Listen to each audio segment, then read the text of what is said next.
Hi అండి. Final day voting ఎలా ఉందో తెలుసుకుందామా మరి? తెలుసుకునే ముందు చాలా ఇంట్రెస్టింగ్‌గా ఉండబోతుంది వీడియో మాత్రం.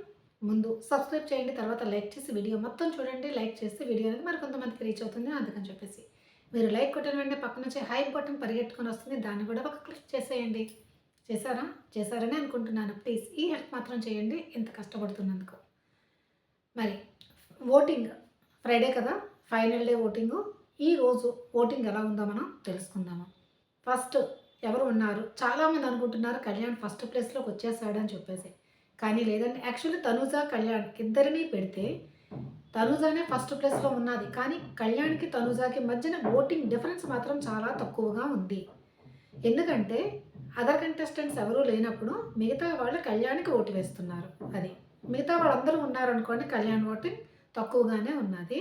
తనూజ ఓటింగ్ అలాగే ఉన్నది. స్టాండ్ అంటే ముందు ఎలా ఉంటుందో అలాగే ఉంటుందన్నమాట. ఇప్పుడు ఫస్ట్ ప్లేస్‌లో ఉన్నది ఎవరు అంటే తనూజ ఉన్నదండి. తనూజ ఉంది. సెకండ్ ప్లేస్‌లో ఉంది ఎవరంటే కళ్యాణ్ ఉన్నాడు. వీళ్ళిద్దరి మధ్య ఓటింగ్ డిఫరెన్స్ అనేది చాలా ఎక్కువగానే ఉందండి. 15% తేడాతో ఉన్నారు వీళ్ళిద్దరూని. మరి మీరు అనొచ్చు వీళ్ళిద్దరి గ్యాప్ తగ్గదా? కళ్యాణ్ ఫస్ట్ ప్లేస్‌లోకి రాకూడదా అని చెప్పేసి. యాక్చువల్లీ కళ్యాణ్ ఏంటంటే రైవలరీ మెయింటైన్ చేయటం లేదు. మొన్న ఏంటి తనూజ మీద కోపం వచ్చింది. ఎందుకంటే కెప్టెన్సీ డెసిషన్ మేకింగ్ చేసినప్పుడు. కానీ ఆ రైవలరీని ఎక్కువసేపు మెయింటైన్ చేయట్లేదు. జస్ట్ ఒకసారి కోపడుతున్నాడు. మళ్ళీ తర్వాత నార్మల్‌గా మాట్లాడేస్తున్నారు. అలా మాట్లాడకుండా ఫైట్ కంటిన్యూ చేస్తే అప్పుడు కళ్యాణ్ ఓటింగ్ అనేది పెరిగే అవకాశం ఉంటుంది. ఎందుకంటే ఎప్పుడైనా అబ్జర్వ్ చేయండి. తనూజకి, కళ్యాణ్‌కి మధ్య గొడవ ఎప్పుడైనా సరేను కళ్యాణ్ ఫ్యాన్స్ అనేది కళ్యాణ్‌కి ఓటు వేయడానికి ముందుకొస్తారు. కానీ మళ్ళీ నార్మల్ అయ్యేసరికి తన ఓట్ బ్యాంకింగ్ అనేది తగ్గిపోతూ ఉంటుంది. అందుకని ఆ రైవలరీని కంటిన్యూస్‌గా కళ్యాణ్ మెయింటైన్ చేస్తే డెఫినిట్‌గా తను ఫస్ట్ పొజిషన్‌లోకి వచ్చే అవకాశం ఉంది. నెక్స్ట్ ఇంకోటి తనూజది సెకండ్‌కి రావచ్చా అంటే తనూజ ఇప్పుడేంటి గేమ్స్ ఇప్పుడు కెప్టెన్సీ టాస్క్ ఈ వీక్‌లో ఎవరి సపోర్టు లేకుండా అంటే కొంచెం సపోర్ట్ ఉందనుకోండి. కానీ సపోర్ట్ లేకుండా తన గేమ్ అనేది చాలా చక్కగా ఆడింది. అంటే కంటెండర్ అవ్వడానికే ఆడింది. తర్వాత కెప్టెన్సీ టాస్క్‌లో కూడా ఆడి తను కెప్టెన్ అయితే అవ్వడం జరిగింది. తను ఇదే విధంగా ఆ టాస్క్‌లు అవి ఆడిందనుకోండి. అప్పుడు తనకి డెఫినిట్‌గా ఇంకా మంచి ఓటింగ్ అనేది వస్తుంది కదా! అందుకని చెప్పేసి కళ్యాణ్ బాగా ఆడినా, తనుజ కన్నా ఎక్కువగా బాగా ఆడినా, తర్వాత వీళ్ళిద్దరికి మధ్య ఎప్పుడైనా వీళ్ళిద్దరి మధ్యనే కాదు ఎప్పుడైనా హౌస్‌లో ఉన్న వాళ్ళతో ఎప్పుడైనా గొడవలు పడినప్పుడు ఆ కోపాన్ని ప్రదర్శిస్తే అప్పుడు కళ్యాణ్ ఓటింగ్ అనేది డెఫినిట్‌గా పెరుగుతుంది. కళ్యాణ్ మరి మెంటాలిటీనో నేచురల్‌గా అలాగే ఉంటాడో మరి తెలీదు గానీ ఎక్కువసేపు ఎవరితోనూ రైవలరీ మెయింటైన్ చేయడు.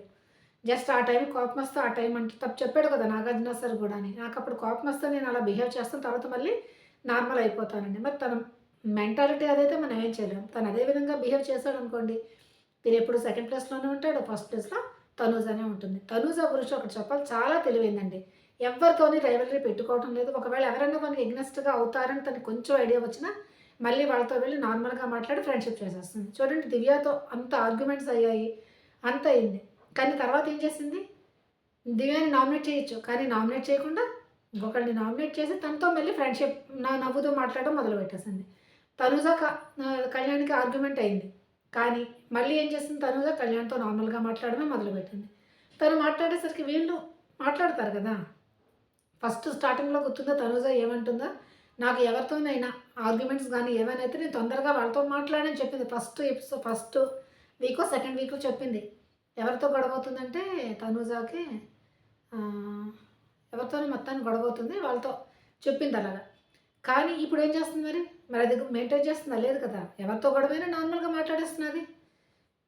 మరి అది డిఫరెన్స్ గుర్తుంచుకోవాలి. తనకు తెలుసు ఫస్ట్ ప్లేస్‌లో ఉన్నానని. ఊరకనే అందరితో గొడవలు పెట్టుకుంటే నా ప్లేస్ పోతుందని తెలుసు. అందుకే తెలివిగా ఆలోచించి తను అందరితో నార్మల్‌గా ఉండడానికి ప్రయత్నం చేస్తుంది.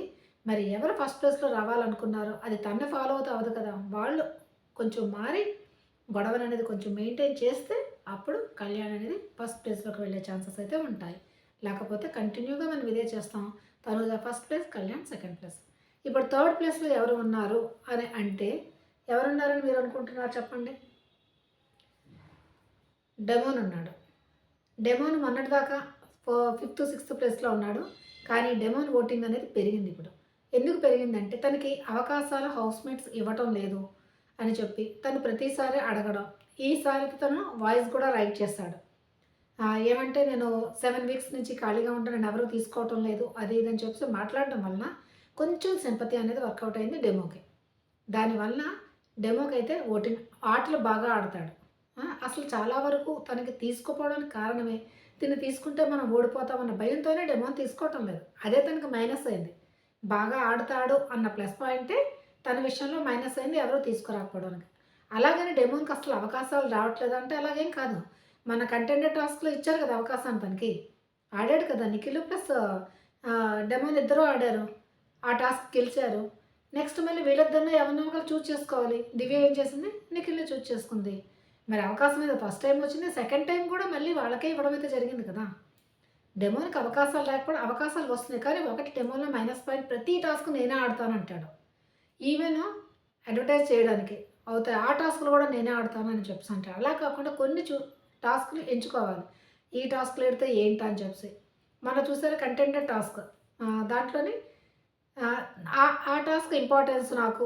ఇది డైరెక్ట్‌గా నేను కంటెండర్ అవుతాను. కనుక ఈ టాస్క్ నేను ఆడితే మంచిదని ఆలోచించి చేస్తే బావుంటుంది. అలా కాకుండా ప్రతి టాస్క్ ఆడతామని అనే టైంకి ముందు టాస్క్ ఆడావు కదా! మళ్ళీ ఇప్పుడు ఎందుకు ఆడతామని అంటారు. అంతే కదా!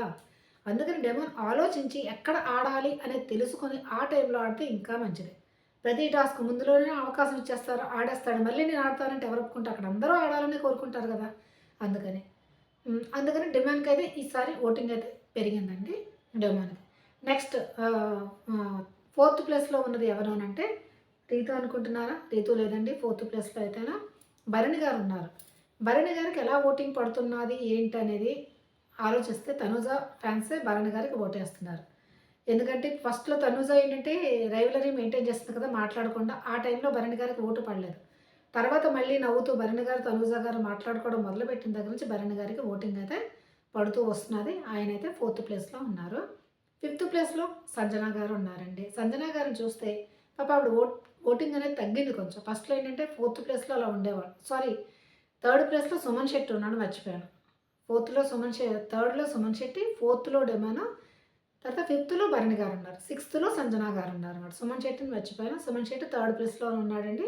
సుమన్ శెట్టి ఇప్పుడు కొంచెం అంటే థర్డ్ ప్లేస్ ఆయన టాప్ 5కి ఎలాగైనా వెళ్తారు. ఎందుకంటే ఇప్పుడు ఆయన ఆట కూడా ఇంప్రూవ్ అవుతుంది. ఫస్ట్ స్టార్టింగ్‌లో బోర్ కొట్టినా, ఇప్పుడు కూడా మరీ అంతగా కాదు. అతను మాట్లాడాలన్నా సరిగ్గా మాట్లాడలేరు. ఎవరినో హెల్ప్ తీసుకుంటారు. మర్చిపోతారు. అన్నీ ఉన్నాయి. కానీ ఈ మధ్య ఇమాన్యుల్‌తో కలిపి కొంచెం ఫన్ అనేది క్రియేట్ చేస్తున్నారు కనుక ఆయనకి ఓటింగ్ అయితే బాగానే పడుతుంది. అందుకు థర్డ్ ప్లేస్‌లో ఉన్నారు. నెక్స్ట్ ఫోర్త్‌లో డెమాన్ ఉన్నాడు. ఫిఫ్త్‌లో భరణి గారు ఉన్నారు. సిక్స్త్‌లో సంజన గారు ఉన్నారు. సంజన గారికి ఓటు ఆవిడకి పడే ఓట్లే పడుతున్నాయా అని అనిపిస్తుంది. ఇమాన్యుల్ ఓట్లయితే సంజన గారికి పడట్లేదేమో. ఇమాన్యుల్ హౌస్‌లో ఉండే సంజన గారికి ఎటువంటి హెల్ప్ చేయటం లేదు. అందుకనే సంజన గారికి కొంచెం కొంచెం సింపతి అనేది క్రియేట్ అవుతుంది. ఎందుకంటే హౌస్‌లో సంజన గారికి చాలా తక్కువ మందే సపోర్ట్ చేస్తున్నారు అసల. ఏ ఆట ఆడదామన్నా, ఏం చేద్దామన్నా సరేను ఆవిడకి సపోర్ట్ అనేది అంత తక్కువ. అమ్మ అమ్మ అనే ఇమాన్యులే హెల్ప్ చేయటం లేదు నిజంగానే. ఇది ఇమాన్యుల్‌కి మైనస్ అవుతుంది. సంజన గారికి ప్లస్ అవుతుంది. సిక్స్త్ ప్లేస్‌లో ఉన్నారు. ఈవిడైతే ఎలిమినేట్ అయ్యే ఛాన్సెస్ ఎక్కడా లేవు. నెక్స్ట్ సెవెంత్ ప్లేస్‌లో ఉన్నది ఎవరు అంటే దివ్య ఉన్నది. అంటే దివ్య తర్వాత నిఖిల్, గౌరవ్, రీతు. అంటే గౌరవ్, నిఖిల్, రీతు ఈళ్ళ ముగ్గురికి ఓటింగ్ అనేది సరి సమానంగా పడుతుంది. 0.1, 0.2% దివ్య కొంచెం ఉన్నది. అంటే డేంజర్ జోన్‌లో ఉన్నది ఈ నలుగురు అండి. దివ్య, నిఖిల్, గౌరవ్ అండ్ రీతు వీళ్ళు నలుగురు ఉన్నారు. ఇప్పుడు వీళ్ళ నలుగురిలో ఎవరు ఎలిమినేట్ అవుతారు అన్నది తనూజ చేతిలో ఉన్నది. ఎందుకంటే తనూజ చేతిలో గోల్డెన్ ఉంది కదా! Golden buzz. దాంతో ఎవరినైనా సేవ్ చేయొచ్చు. ఒకవేళ నిఖిల్, గౌరవ్ ఉన్నారనుకోండి. వాళ్ళిద్దరు ఉన్నప్పుడు ఆడియన్స్ ప్రకారం వదిలేస్తూ ఉండొచ్చు. ఒకవేళ రీతు, నిఖిల్ ఉన్నాడనుకోండి. అప్పుడు రీతుని సేవ్ చేస్తుంది. ఒకవేళ దివ్య, నిఖిల్ ఉన్నాడనుకోండి. దివ్యని ఎలాగైనా సేవ్ చేస్తుంది నా ఉద్దేశం ప్రకారం. నిఖిల్, గౌరవ్ ఉంటే ఓట్ల ప్రకారం అనే అవకాశం ఉంది. మీరేమంటారు? ఎవరు ఎలిమినేట్ అయిపోతారని మీరు అనుకుంటున్నారు ఈ నలుగురిలో అని చెప్పండి. నాకైతే నార్మల్‌గా ఎటువంటి పవర్ యూజ్ చేయమని లేకపోయినా గౌరవ్ అయితే లిస్ట్‌లో ఉన్నాడు. కానీ గౌరవ్ వెళ్ళిపోయే అవకాశాలు చాలా ఎక్కువగా అనిపిస్తున్నాయి నాకు. మరి లైక్ చేసి చూసారనుకుంటున్నాను వీడియో. లైక్ చేసి పక్కన హై బటన్ కూడా ఉంటుంది. దాన్ని కూడా క్లిక్ చేయండి. సబ్స్క్రైబ్ చేయడం అస్సలు మర్చిపోద్దు. ఓకే. బాయ్.